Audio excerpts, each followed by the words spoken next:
2025 जुन 2 गतेदेखि जुन 6 सम्ममा भर्न सक्ने गरी अर्थात् जेठ कति 19 है भोलिदेखि भर्न सक्ने गरी चाहिँ इपिएस टपिकले फर्म खुलायो भनेर नोटिस त आयो। तर कस्तो खालको फर्म हो धेरैजनाले कन्फ्युज भयो होला है। यो अलिकति नौलो छ, इपिएस टपिक मार्फत खुलाएको फर्म नै हो, तर यो फर्म यो पहिलोचोटि चाहिँ होइन है, यो दोस्रोचोटि हो यस्तो प्रकारको फर्म चाहिँ है। खासमा यो रोड इन्डस्ट्री मार्फत चाहिँ हामीले वेल्डिङ काममा लानको लागि चाहिँ यो फर्म खुलाएको हो है। अब कतिजनाको लागि खुलाएको छ यो सबै चाहिँ तपाईँले डिटेल त्यो हेर्न सक्नुहुन्छ है जो नोटिसमा। मैले चाहिँ यो जुन नोटिस पढ्दै गर्दा चाहिँ बुझेको कुरा चाहिँ तपाईँलाई यहाँ सरसर्ती राख्छु है त। कुरो चाहिँ के हो भन्दाखेरि यो वेल्डिङ काममा लानको लागि चाहिँ खुलाएको फर्म हो है। ठ्याक्कै त्यो छनौट गर्नको लागि खुलाइसकेको चाहिँ होइन, त्यो छनौटमा पुर्याउनको लागि चाहिँ तालिम हुन्छ, त्यो तालिमको लागि चाहिँ योग्य व्यक्तिहरूलाई छनौट गर्नको लागि खुलाएको फर्म हो। अब कुरो चाहिँ कस्तो हुने भयो भन्दाखेरि त्यही इपिएस टपिकै अर्थात् कोरियाकै फर्म हो भनेर बुझ्दा नि हुन्छ, केही फरक परेन है। अब यो चाहिँ कस्तो छ भने 50 जनाको लागि मात्रै खुलाएको है, 50 जनाको लागि मात्रै हो, यो धेरै कोटा होइन। अनि फेरि यो +2 अनिवार्य छ क्या, +2 पास अनिवार्य छ यसमा चाहिँ है। यो दोस्रोचोटिको फर्म हो, मैले भनिसकेँ तपाईँहरूलाई। कुरा गरौँ यो कस्तो भन्दाखेरि विभिन्न योग्यताको आधारमा चाहिँ के गर्नेछन् भने कतिजना हुन्छ होइन, फर्म उसले खुलाएर भराउने छन् र त्यो फर्म भराइसकेपछि कतिजनाको फर्म प्राप्त हुन्छ योग्यता अनुसार। फेरि यतिकै होइन, अब योग्यताहरू छ, जस्तो तपाईँलाई योग्यताको कुरा गर्नुपर्दा नेपाली नागरिक हुनै पर्यो, 18 वर्ष, सबै कुरा गर्छु है म, छोटो छोटो कुरा गर्छु। 18 वर्ष पुरा भई 39 नाग्नु भएन, यो त सबै इपिएसको होइन। कलरको कुराहरू, हाम्रो हातका औँलाका कुराहरू भयो, त्यो समस्याहरू हुनै भएन होइन, यो कुराहरू हुनु भएन। अनि अर्को भनेको +2 अनिवार्य त चाहियो हो, यी कुराहरू चाहिँ अनिवार्य त चाहियो। अनि हामी गैर के भन्छ फौजदारी अभियोगमा परेको हुनु भएन, अनि अरू देशमा जानलाई नेपाल सरकारले रोक लगाएको हुनु भएन है। हाम्रो योग्यताहरू त्यही हुन्। अब यहाँ तपाईँले केही योग्यता नि पाउनुहुन्छ। यो के भन्छ नेपालमा चाहिँ कम्तीमा 1 महिनाको व्यावसायिक तालिम लिएको हुनु पर्यो भन्छ। व्यावसायिक तालिम भने त्यो सिटिभिटीले विभिन्न तालिमहरू दिन्छ नि त्यो है, अब त्यस तालिमहरू लिएको हुनु पर्यो भनेको छ। अनि इपिएस टपिक लेभल चाहिँ 3 वा सोभन्दा बढी चाहियो भनेको छ, तर यो अनिवार्य होइन, अनिवार्य त होइन, अनिवार्य होइन। यहाँ भनेको छ ग्राह्यता दिनेछ भनेको त्यस्तो योग्यता छ भने अथवा त्यस्तो भाषाको जो पास गरेको चाहिँ तपाईँको छ भने त्यसलाई चाहिँ प्राथमिकता दिनेछ भनेको। अर्को भनेको वेल्डिङसँग सम्बन्धित तालिम लिएको र एनएसटिभी अर्थात् त्यो भनेको राष्ट्रिय सिप परीक्षणबाट चाहिँ तपाईँ कम्तीमा पनि लेभल 1 चाहिँ उत्तीर्ण गरेको यदि प्रमाणपत्र छ भने हो त्यस्तालाई पनि ग्राह्यता दिने अर्थात् प्राथमिकता दिने भनेको छ क्या त्यो फर्म भर्दाखेरि चाहिँ। किन भन्दाखेरि डाइरेक्ट यसले चाहिँ कोरियामा जाने सङ्ख्या फ्याट्टै छानिने छैन, विभिन्न चरणमा चाहिँ यसले फिल्टर गर्दै लानेछ क्या है। जस्तो अब यो मानव यो योग्यताहरू भयो, तपाईँको +2 भयो, तपाईँको यो कलर भिजनका कुराहरू भयो होइन, फिजिकलको कुराहरू भयो, यो सबै तपाईँ रेडी छ, अनि तपाईँ +2 छ हो, भइसक्यो तपाईँले फर्म भर्न पाउने भयो क्या है, फर्म चाहिँ भर्न पाउने भयो। अनि त्यो फर्म भरिसकेपछि के हुने भयो भन्दाखेरि त्यो फर्म भरिसकेपछि चाहिँ हामीलाई के गर्नेछन् भन्ने यसले चाहिँ अहिले चाहिँ त्यो तोकिएको छैन। एचआरडीले चाहिँ कतिजनालाई चाहिँ इन्टरभ्यूको लागि है कस्तो हुनेछ भने हामीले चाहिँ तालिम लिनुपर्नेछ, त्यो तालिम चाहिँ कोरियन भाषा र वेल्डिङको हुनेछ। त्यो दुईटाको आधारमा त्यसको नि टेस्ट हुनेछ होइन, त्यो तालिम दिनेछ, तालिम भइसकेपछि त्यसको टेस्ट हुनेछ, टेस्ट भइसकेपछि त्यसमा आएको अङ्कको आधारमा कोरियामा जाने सङ्ख्या चाहिँ लास्टमा तयारी हुनेछ, रोस्टरमा चढ्नेछ। अब त्यो हुनको लागि चाहिँ तपाईँको पहिला तालिम लिनु पर्यो हो। तालिममा चाहिँ 50 जना + 7 जना चाहिँ थप गरेर 57 जनालाई तालिममा समावेश गराउनेछन्। त्यो तालिममा आइपुग्नको लागि चाहिँ तपाईँको यो सामान्य योग्यताहरू पहिला चाहियो है। त्यो तालिममा चाहिँ कसरी ल्याउनेछन् भने अब जतिले फर्म भर्छ त्यो योग्यताको आधारमा फर्म भर्न दियो है।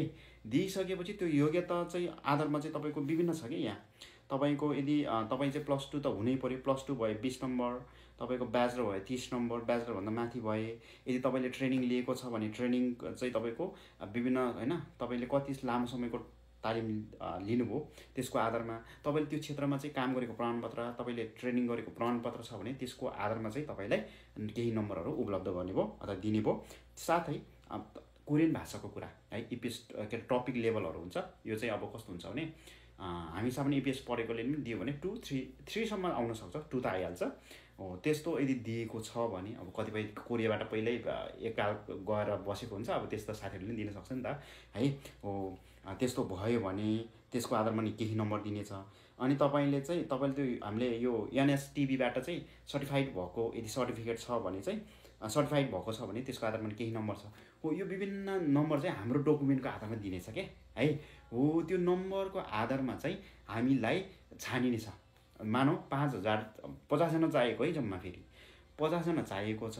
त्यो 50जनाको लागि चाहिँ तपाईँको मानौँ 10,000ले फर्म भरिदियो भने त अब इन्टरभ्यूबाट नि छानिनेछ क्या। त्यसैले इन्टरभ्यूमा पुर्याउनको लागि चाहिँ तपाईँलाई के गर्नेछन् भने जतिले फर्म भर्छ त्यो फर्म भरेकोलाई चाहिँ फिल्टर गर्नेछ। त्यो फिल्टर गर्ने आधार यही हो क्या है हो। यसको आधारमा चाहिँ फिल्टर गर्नेछ। यसबाट जति छानिन्छ, मानौँ अहिले तोकेको छैन, एचआरडीले आइसकेपछि तोकिन्छ, त्यसको नोटिस आउँछ। त्यसले मानौँ 500जना मात्र छान्ने पऱ्यो। इन्टरभ्यूको लागि चाहिँ एउटा सर्ट लिस्ट बनाउने छ। यो नम्बर भर्खरै भनेको नम्बर विभिन्न प्रमाणपत्रका आधारमा चाहिँ नम्बर दिनेछ। त्यो नम्बरको आधारमा चाहिँ तपाईँको छानिनेछ है। छानिनेपछि एउटा इन्टरभ्यूको लागि है, त्यो फेरि सिधै ट्रेनिङको लागि होइन, इन्टरभ्यूको लागि छानिनेछ हो। त्यो इन्टरभ्यूको लागि छान्नुभन्दा अगाडि पनि कोरियाले भनेको एउटा सर्ट लिस्ट बनाउने भयो है इन्टरभ्यूको लागि हो। त्यो सर्ट लिस्टमा 500जना मात्रै, 5000ले फर्म 10,000ले फर्म भर्यो। अब छानियो इन्टरभ्यूको लागि 500जना मात्रै हो। त्यो 500जना, यो उदाहरण है, 500जना चाहिँ एचआरडीले भोलि कति तोक्छ त्यो ठाउँमा छ। त्यो 500जना चाहिँ तपाईँको छानिसकेपछि त्यो 500जनाबाट पनि मेडिकल गराउनेछन्। पुलिस रिपोर्टको कुरा छ हो। त्यो प्लस तपाईँको इन्टरभ्यू हुनेछ है हो। इन्टरभ्यू गरिसकेपछि त्यसको आधारमा विभिन्न अङ्क दिनेछ। त्यो अङ्कको आधारमा 50जना प्लस 7जना वैकल्पिक छानिनेछ। त्यो नम्बरकै आधारमा है। उच्च नम्बर जसको आउँछ त्यसलाई चाहिँ 57सम्ममा ल्याएर च्याट्टा पारेर त्योभन्दा तलकोलाई फालिदिनेछन् भनेपछि 57 त्यहाँबाट छानियो।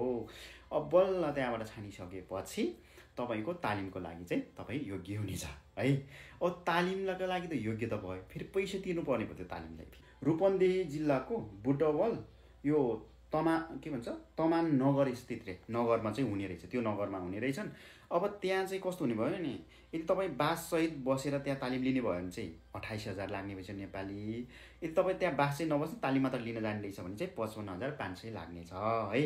अब यो पनि 120 घन्टाको